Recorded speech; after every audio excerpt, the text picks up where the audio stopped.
और एक बच्चा उठता है, वो कहता है कि जी हजरत अब्दुल्ला के बाद और हजरत बीबी आमना के बाद जो सबसे लकी पेरेंट्स है दुनिया के, वो शौकत खानम और नाउजुबिल्ला इकरामुल्लाह न्याजी हैं। कौन सा ये जो जमीन अल कादिर की खरीदी गई और वहां पे 28 करोड़ रुपया अकाउंट में गया और एक शैम ट्रस्ट मियां बीवी ने बनाया, भाई ईदी का ट्रस्ट क्यों नहीं बना, शहजाद रॉय का क्यों नहीं बना, अबरारुल हक का क्यों नहीं बना, शीपा का ट्रस्ट क्यों नहीं बना, फातमीद फाउंडेशन का क्यों नहीं बना, सुंदर फाउंडेशन का क्यों नहीं बना? इतने इदारे दुनिया के अंदर उसी शख्स का ट्रस्ट बनाया गया जिससे आपने पैसे, जिसके हवाले वो पैसे कर दिए। वहां पे बच्चे कार्टून देख रहे हैं, कोई खेल रहा है। कौन सी ऐसी वहां पे दीनी तालीम दी जा रही? मैं पूछना ये चाहता हूं, हर बात में आप मजहब को ले आते हैं, हर बात में आप कहते हैं कि जी सीरत पे चलने की सजा मिली, कि आपको जब कुछ नहीं मिलता तो आप कहते हैं कि जी हमें जो है वो मजहब से मोहब्बत की सजा मिल रही है। आपने क्या सारी उम्र मजहब का प्रचार किया है? और जो मामलात हैं रिकवरीज के हवाले से, उन मामलात को उनकी जांच पड़ताल की जाए और तदारक किया जाए और पैसे रिकवर करके सरकारी खजाने में जमा कराए जाए। ये शहजाद अकबर साहब जो थे बतौर मुशीर एहतसाब एक एसेट रिकवरी यूनिट को हेड करते थे जिसमें और भी लीगल एक्सपर्ट्स मौजूद थे। अब वो एसेट रिकवरी यूनिट जिसको शहजाद अकबर साहब हेड करते थे, उन्होंने एक लेटर लिखा है 2020 में और कहा है जी, जनवरी 2020 का लेटर है। उस लेटर के अंदर वो क्या कहते हैं? उस लेटर में वो ये कहते हैं कि हमने हुकूमत पाकिस्तान को ये पैसा लेके दे दिया है जो हुकूमत पाकिस्तान की मलकियत थी, हमने रिकवर किया है। और फिर उन्होंने एक फहरिस्त जारी की जिसके अंदर उन्होंने ये लिखा कि इस इतने सालों के अंदर हमने ये अमाउंट्स रिकवर की हैं जो करप्शन का और रिश्वत का पैसा था, और रिकवर करके हुकूमत पाकिस्तान के हवाले कर दिया है।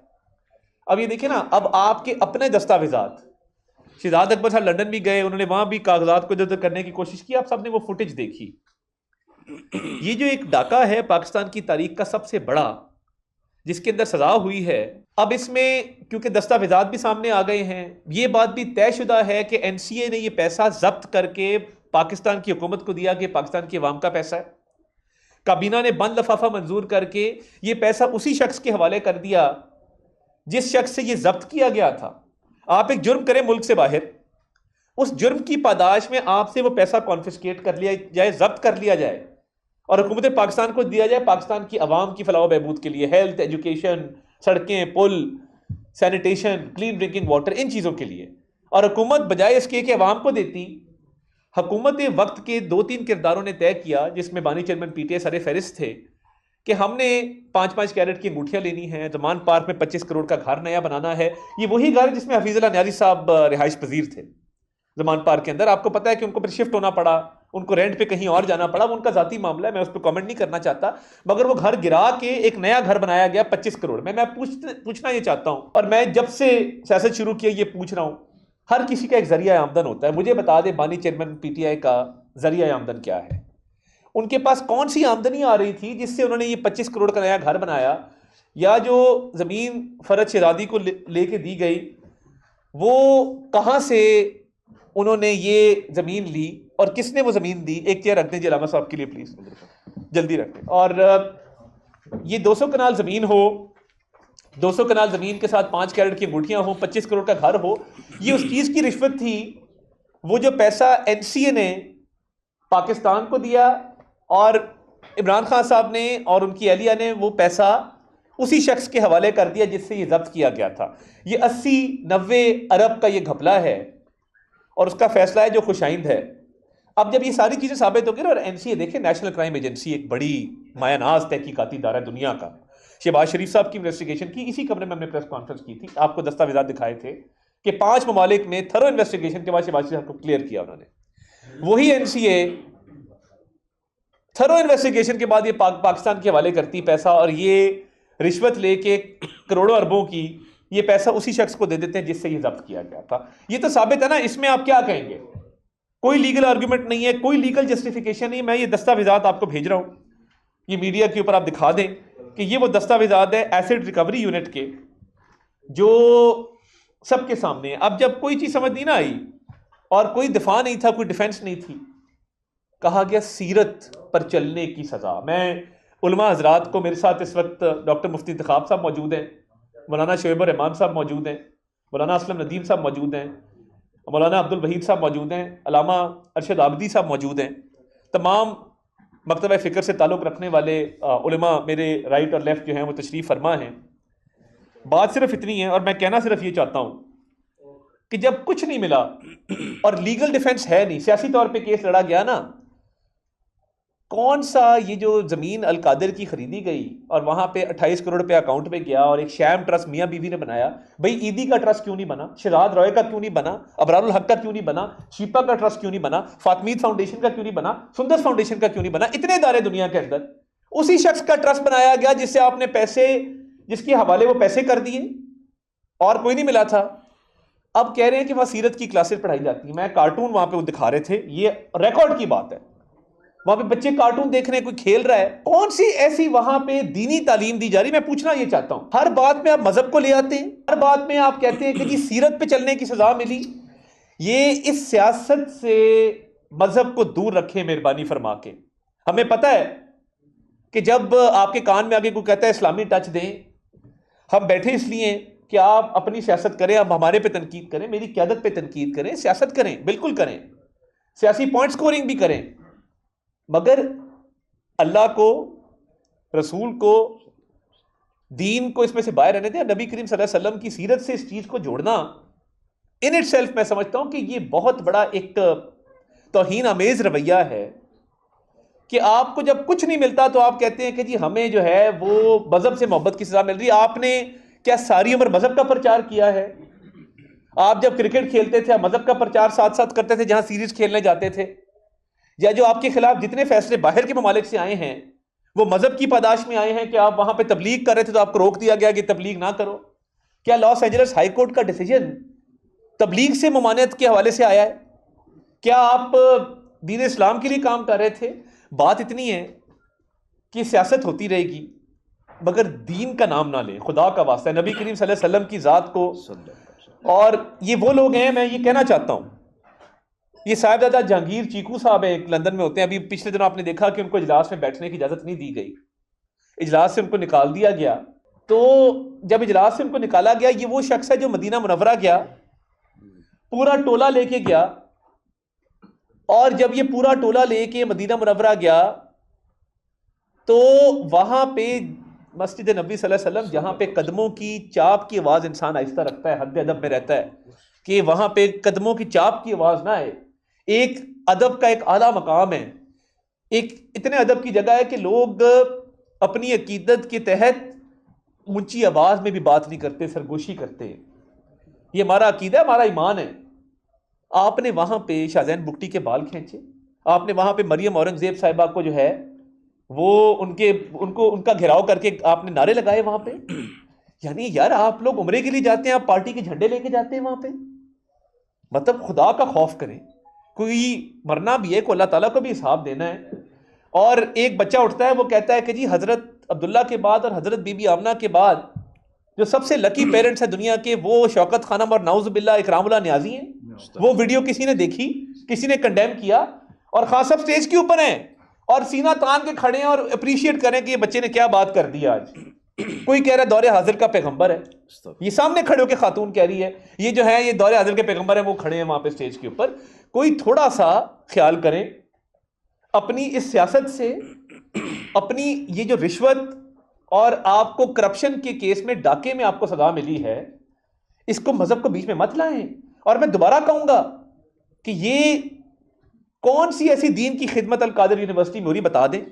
कल हमारे 2-3 साफी गए हुए थे, उन्होंने बताया वहां पे बच्चे जो हैं वो और एक्टिविटीज कर रहे हैं और पढ़ाइयां कर रहे हैं, कोई कार्टून लगा हुआ है, कोई कहीं पे कोई एक्टिविटी हो रही है, और आपने पूरी कौम के सामने झूठा प्रचार किया कि जी वहां पे सीरत की तालीम दी जा रही है। खुदारा जब ये कोई जवाब नहीं ना मिलता, पता है इनको, इन्होंने कंसल्टेंट रखे हैं जो मुल्क से बाहर बैठे हैं, वो क्या कहते हैं, ये उनको ईमेल करते हैं, वो कहते हैं कि जी ये पाकिस्तानी कौम जज्बाती कौम है, दीन से इस कौम की रगबत है, अल्लाह रसूल को मानने वाले लोग हैं, तो आप एक काम करें, ट्विस्ट दे दें, ट्विस्ट दे दें, इसको मदद से जोड़ दें इस चीज को। तो यार खुदा का खौफ करें कोई थोड़ा सा। ये जो करप्शन का केस है ना, आज अलीमा खान साहिबा कह रही हैं कि ये इसको 190 मिलियन पाउंड का केस ना कहें, इसको अल-कादिर केस कहें। ये भी मजहबी टच है ना, कि इसका नाम भी जो है वो अल कादिर जो है वो कहा जाए और पुकारा जाए। ये साबित शुदा चीज है। जो आपने जराइम किए हैं पूरी दुनिया के सामने आ चुके हैं, पूरी दुनिया इनको देख चुकी है। और पूरी दुनिया, आप इनका एक क्लिप अभी देखा मैंने, हामिद मीर साहब का एक प्रोग्राम के अंदर ये कह रहे हैं कि जी मलिक रियाज जो है वो जिसको चाहता है खरीद लेता है, जब कोई इसका काम नहीं हो रहा होता वो खरीद लेता है, वो पैसे खर्च देता है, वो कोई ना कोई रिश्वत दे देता है। मकाफाती अमल है ना, जो बात ये मुंह से निकालते हैं वो इन पे आके फिट होती थोड़ी देर बाद। और ये जो 5-5 कैरेट की अंगूठियां मांगना, 25 करोड़ का घर बना लेना, 28 करोड़ अकाउंट में जमा करा देना, अरबों रुपए का किसी को फायदा दे देना। आप मेरे से लीगल आर्ग्यूमेंट करें, मैं पूरी पीटीए को चैलेंज करता हूं, आप लीगल आर्ग्यूमेंट बताएं कि क्या एनसीए ने ये पैसा हुकूमत पाकिस्तान के हवाले किया कि नहीं किया? किया। क्या जब्त करके किया? जी जब्त करके किया। बतौर जुर्माने के किया? हुकूमत पाकिस्तान को दिया? जी दिया। क्या जब हुकूमत पाकिस्तान के पास ये पैसा आया तो बंद लिफाफे में काबीना में पेश किया गया? जी पेश किया गया। जब काबीना में पेश किया गया और खान साहब ने खुद कहा कि इसको नहीं खोलना, फवाद चौधरी ने कहा खोलें, शीरी मजारी ने कहा खोलें, मुराद सईद ने भी सवालात उठाए, मगर ये बंद लिफाफा खोलने नहीं दिया गया। क्यों? छुपाते उस चीज को हैं जिसके अंदर गड़बड़ होती है। तो क्या बंद लिफाफे के तहत ये पैसा सुप्रीम कोर्ट के एक अकाउंट में एक ऑलरेडी मौजूदा जुर्माने को अदा करने के लिए इस्तेमाल किया गया? जी हां। क्या सुप्रीम कोर्ट का ऑर्डर मौजूद है जिसमें सुप्रीम कोर्ट ने कहा कि आपने ये गैर कानूनी अमल किया? जी मौजूद है। तो फिर आपके पास लीगल आर्ग्यूमेंट क्या है? मैं पूरी पीटीआई की लीगल टीम, मेरे उस्ताद है सलमान अकरम राजा साहब, अच्छे वकील हैं, बैरिस्टर अली गौहर साहब, एतजाज हसन साहब के साथ सारी उम्र प्रैक्टिस की उन्होंने। मैं इनकी पूरी लीगल टीम को, सलमान सफदर साहब हमारे उस्तादों में से जो अच्छे क्रिमिनल लॉ के वकील है, मैं कहता हूं कि आप लीगल आर्गुमेंट देना, बता दें कि एमसीए की इन्वेस्टिगेशन थी नहीं थी, ये पैसा एक लायबिलिटी थी नहीं थी, हुकूमत पाकिस्तान का पैसा था कि नहीं था, और हुकूमत पाकिस्तान के हवाले किया गया नहीं किया गया। तो आपने एक पैसा इतना बड़ा उठा के उसी शख्स के हवाले कर दिया और उसी का जुर्माना अदा कर दिया जिससे ये पैसा जब्त किया गया था। और ये आपके बगैर क्या वो शख्स ये सकत रखता था? अगला सवाल, क्या वो शख्स मलिक रियाज साहब ये सकत रखते थे कि वो इमरान खान और उसकी बेगम के बगैर ये पैसा अपने नाम करवा लेते? जवाब है नहीं। क्या ये काबीना का फैसला और इमरान खान साहब और बुशरा बीबी के फैसले के तहत हुकूमत पाकिस्तान को नुकसान हुआ? जवाब है हां। मलिक रियाज साहब का फायदा हुआ? जवाब है हां। तो करप्शन साबित है, डाका साबित है, रिश्वत साबित है, आपने पैसे लिए हैं, हाथ आपके रंगे हुए हैं। तो इसमें खुदारा अल्लाह रसूल को मत लेके आए। ये सियासत इतनी मुकद्दस कभी भी नहीं थी। ये सियासत कभी भी एक इल्जाम को झुटलाने के लिए सीरत का, नबी करीम सल्लल्लाहु अलैहि वसल्लम का नाम लेना, अल्लाह रसूल को बीच में लेके आना, ये तब होता है कि जब आपके इतने घिनौने जराइम में आप देखें, कहते हैं हमने सीरत के लिए किया। मैं अगर फॉर एग्जांपल आपको कहूं कि फलां शख्स जो है वो अभी डाका मार के आया और वो कहता है मैं इससे मस्जिद बनाऊंगा या मदरसा बनाऊंगा, या मैंने अभी डाका मारा है, मैंने अगवा बराए तवान किया, उसमें से पैसे पकड़े हैं, तो मैं चाहता हूं कि मैं दीन की तदरीस करूं और यूनिवर्सिटी बनाऊं, तो क्या ये जायज है कि डाका मार के यूनिवर्सिटी बना के कहा जाए दीन की तदरीस की जा रही है? तो ये मेहरबानी करें, ये जय्यद उलमा इकराम मेरे राइट लेफ्ट बैठे हैं और पूरी कौम देख रही है। हमने ये आज एक मुतालबा है, एक हमारा रेजोल्यूशन है, एक करारदाद है, और ये तमाम मकातब फ़िक्र के उलमा यहाँ बैठे हैं कि आप मज़हब को बीच में मत लाएं, रिश्वत को, डाके को, इस गबन को, इस करप्शन को पूरी दुनिया में हेडलाइन लगी, बरतानिया में, अमेरिका में, तुर्की में, चाइना में, दुनिया के ममालिक में हेडलाइन लगी है कि एक साबिक वज़ीर आज़म करप्शन के अंदर जो है वो पकड़ा गया और उसको सजा हुई। पूरी दुनिया के अखबारात ने हेडलाइन लगाई है। और आप यहाँ पे क्या करें? मजहब कार्ड खेल रहे, क्योंकि आप लोगों को इसके अलावा आता कुछ नहीं है। तो ये आज मकसद था कि आपको हम ये गोशगुजार करते कि मजहब बहुत मुकद्दस है और सियासत इतनी मुकद्दस नहीं है कि आप झूठ को, मुनाफकत को, करप्शन को, डाके को, रिश्वत को जस्टिफाई करने के लिए आप मजहब का सहारा ले रहे हैं। ये काम ना करें, सियासत होती रहेगी, मगर हमने अल्लाह रसूल को जवाब देना है, ये मामला ठीक नहीं है, ये जायज़ नहीं है।